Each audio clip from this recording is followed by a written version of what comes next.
is recognized. Thank you. Welcome, Mr. Secretary. Howdy. It's great to see you. Yes, sir. Thank you. We didn't tell these other states that Texas has our own grid primarily. They probably already know that. Yeah, I'm just saying. The gentleman from California, Mr. Rawbacker, will be. We'd like to keep it that way. Well, amen. Let's talk about that 10th Amendment.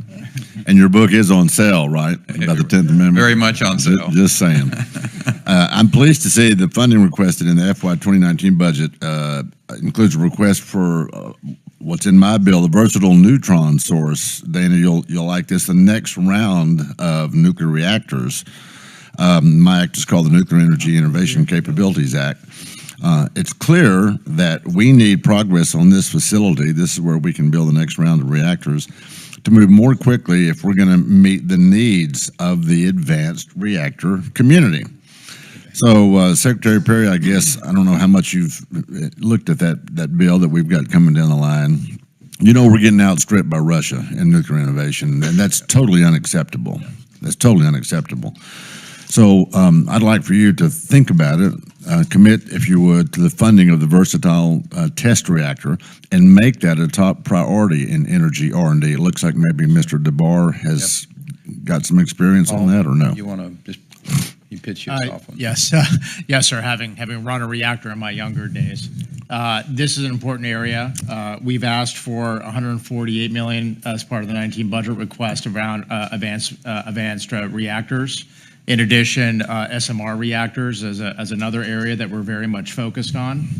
So this is an area that is important, and I'd also like to point out for Congressman Beyer in Virginia, we just also the big CBAF nuclear physics facility that we just inaugurated this last week that had ribbon cutting on shows another area of leadership in the nuclear area that we do for the country. Yeah, Mr. Weber, I think it's this is exactly down the line that Mr. Rohrabacher was making reference to from the standpoint of the old way of building civil nuclear reactors.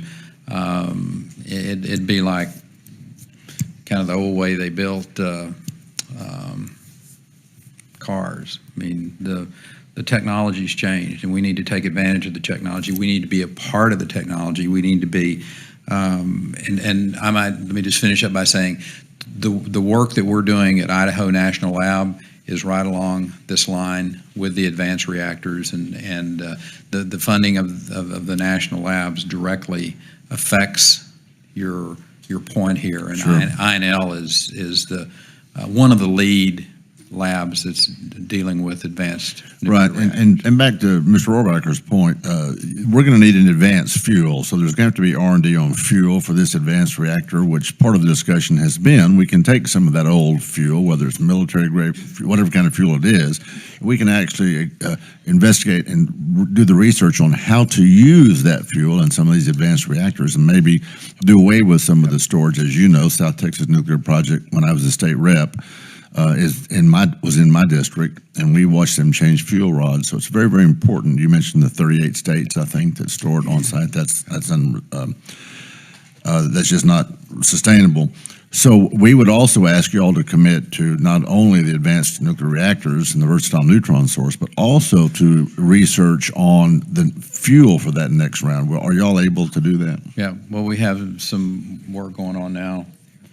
With the high assay, right, low enriched uranium that I think fits the description of what you're talking about right there. Sure. Well, I appreciate that. And Mr. DeBar, you're going to be with us at the labs this weekend, I believe. Yes, sir. I look forward to being there with you. Okay. Well, bring the secretary with you. I'm just saying. So, but thank you, Mr. Secretary. Mr. Chairman, I yield back. Okay. Thank you, Mr. Weber.